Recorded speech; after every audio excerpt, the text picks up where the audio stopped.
Mickeeya Murray Harrison. I'm the Executive Director of Tribe One. Tribe One is an urban youth development initiative. Our mission is to prepare underserved youth for active citizenship in their community through educational enrichment, social entrepreneurship. Tribe One has been in existence since 1991, and it's been primarily located in African American neighborhoods.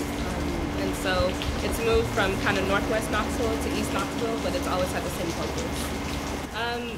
Well, I mean, Tribe One has been through numerous phases, so it's hard to say since it's been at Magnolia. In the past couple of years, the focus has been more on the younger population. So Tribe One started with young men, probably 16 to their early 20s, but now we serve basically first grade all the way up. So our focus has been on educational enrichment, particularly through our freedom schools in the summer, and then after school programming, tutoring, and mentoring. But then we're branching out to urban gardening, beautification, and then mentorship and more of entrepreneurship and job skills training for young people. To me it means, especially in urban neighborhoods with primarily minorities, just the lack of or the barriers that are present to getting healthy foods or sustainable food that's not junk food or fast food. And so having access to that within where you live without having to be price gouged or to travel somewhere else to go get it. So I think East Knoxville is definitely a food desert. The grocery stores that are around, their produce is not the best, and it's a lot more expensive than other places. And so I feel like the access to healthy foods in a way that's affordable and in a way that you can readily get, it's not there. It's just not there. So you have to travel to a co-op or a quote-unquote yuppie place to get quality food. And in most cases, those are environments that minorities are not comfortable in. It's kind of like a members-only club, like a Sam's Club for the affluent. So I think that's a barrier too, because even though we might know where to get the food, we don't want to go there. We don't feel comfortable. We're not treated well, or we can't afford it. So those are it's very complex, the different barriers that are presented with this issue. Well, yeah, I think it's twofold. I think there's a demand, but then I don't think there's demand. I think people have adapted, and it's not really on their priority to eat healthy. It's not here, so it's out of sight, out of mind. You might know you need to eat more fruits and vegetables, but if it's not in this area, you're going to go to McDonald's and get a $1 McChicken or a Daily Double or some chicken wings. So I'd say there's a need. I don't think the demand is as high as it should be because of lack of awareness and lack of education about what it means and the effects and how it really impacts the community and the families and the youth. It's kind of a growing trend now to come over to East Knox, to be here, but as far as what that really means, whether it's white people coming over, they still go home and they still don't really bring much else business here. So I don't really think that's an immediate fix, or even a fix that would help the population of the community that resides here, lives here, works here, and plays here. East Knoxville is a place that people might come for one thing, like a festival or something, and they go home elsewhere. Or they might work here, but they go elsewhere. So, it's hard to say that, that would, having something here, if that would automatically bring people, because there's also the issue of this community mobilizing and supporting itself without outside influence. And I think that's the strongest need here, is that people who live here, work here, and play here, who are from this community, I think that's where it would start, is them organizing themselves and not always going after the model. Outside people come in, show us how to do it, we'll help you out. It needs to come from the people, from the ground up. And then, if the need is demonstrated by the people, then there's opportunities for collaborations and partnerships interculturally or interagency or intergroups. But without the need coming from the people, I think it would be a waste of time and energy to bring something here from other people, whatever they might look like. And it doesn't have to be just purely race. It could be, affluence or where you live or whatever. Well, the purpose of Tribe One's garden primarily is to expose youth to the process of growing, the thought, the idea that you can grow your own food, that the things that you can go get from the grocery store, you can plant in your own backyard. So a lot of the planting and gardening and harvesting we do here, our kids are the main benefit. So they're able to take the fruit or the vegetables that they grow here home. They learn from the AmeriCorps members and community people that come in, different techniques, fun ways to use gardening, so it's not just planting a seed and watering, but really cool ways to expand their knowledge and their interest. And then any excess food we take to like the Love Kitchen, or we send home to families, or there might be a group that's doing a dinner one night, so we can donate tomatoes. So we really try to use the harvest that we have here to benefit the immediate community.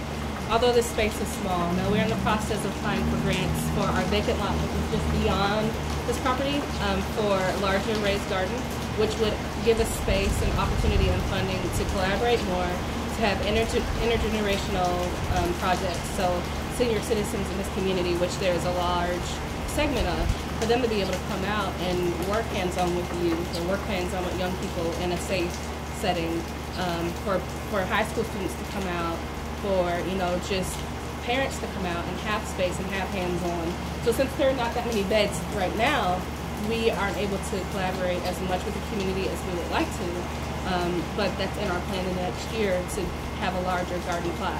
And we're in a concrete jungle. We have concrete, so we're looking to build on top of that. But until then, we've been going to other agencies like the Botanical Gardens to learn hands-on and get ideas and concepts from them, and taking a bus load of 50 young people to go help take care of those gardens. So I think that shared learning and that shared space is a model that we want to continue to use when we get our larger plot here. I think primarily it's empowerment. So to know that everything you can get at the grocery store, whether it be seasoning, herbs, fruits, vegetables, you can grow. You have the power to grow it, and we are equipping. So not only are we empowering them and making them aware, but we're equipping them with those skills, hard skills and soft skills. This is how you dig and plant a seed. This is the best time of day to go to water. So those to that empowerment, so they can take with them, and that way they can in turn teach other people, or teach their grandma, or start a garden in their own backyard. Another thing would be health, right? So obesity, especially childhood obesity in the African American community, is raging, and that starts with healthy eating choices. And so at a young age, if you're not exposed to and don't have the habit of eating healthy or different eating choices, you go with what you know. You go with what your parents put on your table. So that, to help combat obesity and obesity-related diseases, and so starting at the basics. And then the third thing, right, is not only urban gardening but beautification. So these spaces that are throughout, especially East Knoxville, vacant lots and ugly storefronts, ugly spaces that have grass. How to incorporate gardening into that. So that's where the beautification comes, using our youth to go out and beautify spaces using gardening skills that they've learned to help improve their community, to help provide peaceful and beautiful spaces on Magnolia, which is one of the roughest streets in Knoxville, right? And so giving them those skills early as a means to model, so they can carry those skills as they get older. So we're all about equipping them at the youngest age that we can, so that they can in turn be leaders and transfer skills and energy and ideas to other people. And it could go upwards to older people, it can go parallel to their peers, and it could go down to younger people that they may themselves work with. So it's just kind of a beautiful mix of the effects and the impacts that gardening can have on a community and of individual families and youth. In order to begin combating food deserts or food scarcity, there's going to be a lot of different stepping stones that the community is going to need to take together. So one group can't just do this, and one group can't just do this and hope that the impact is being made. But through those collaborations where the steps are, it's strategic, and that needs to be done more, a lot more. Forward planning beforehand, and strategic planning needs to occur, and I think that's something that community groups, especially in Knoxville, lack. They have an idea, they have a thought, and they just do it. But they may have missed 10 other groups that want to work together that would expand the network, expand the resources, and expand the reach of people, had there been a little bit more foresight and a little bit more effort to plan on the front side, instead of getting yourself in a situation where maybe you have a garden, or maybe you have this idea but no support, or no people, no true general knowledge from the greater community. So working with the Botanical Garden is just a small step. Definitely isn't a solution, but it's a step toward an end, which for us at Tribe One is to be prepared to implement a larger urban garden on our property. And then to have tons of youth, not tons, but tens, of youth, who have spent, 20 hours over their summer gardening and learning from pros, quote unquote, people who dedicate their life to this. So from that, we have 30 youth who've worked in a garden over the summer. That's 30 youth that can, help us, and we have more youth here in the after-school program or something that can.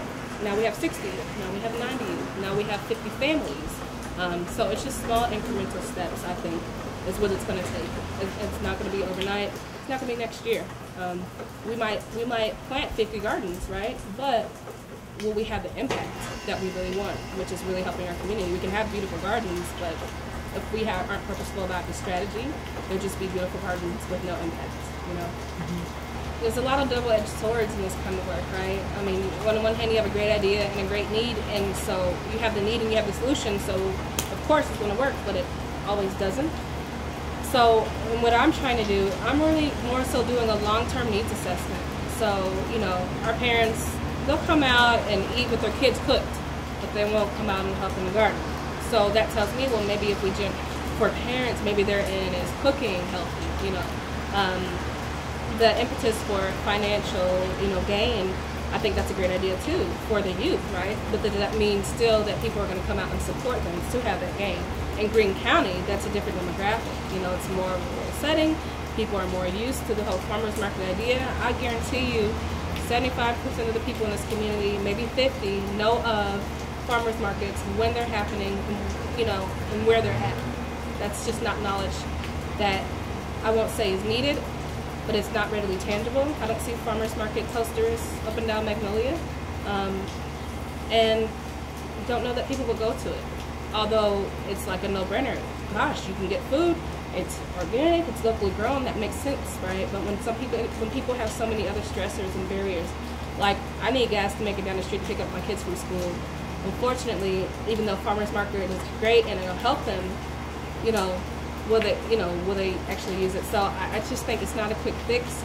It's going to take long-term, like really step-by-step processes. I think that's a word. But I'm not sure, that's what I'm trying to see. Well, what would really be that ticket that our community comes out in? But the key, I think, right now is outreach and what you're doing, needs assessment, and generating awareness. By asking people these types of questions, it makes them think more, and really like, oh, okay.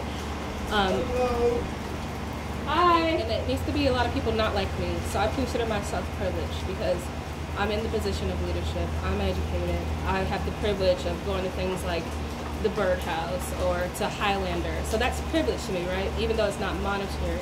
And so we need people like the man that just came by, These are the people that we're trying to reach. So instead of us trying to have these theoretical conversations, because even though I work here and these are my people, this is still not me, So I can think what I think, but to real mamas who are struggling, who are on food stamps, who have a family of 5, that McDonald's is the easiest for them to get and most cost effective. What's really going to be for them? What would make them begin to change habits and mindsets and things like that? So, it's a trek. But I think if a lot of people are collectively working to it, and we're utilizing the different groups that are working for their strengths and having true collaboration and partnerships, I think we can start to, make some kind of impact somewhere.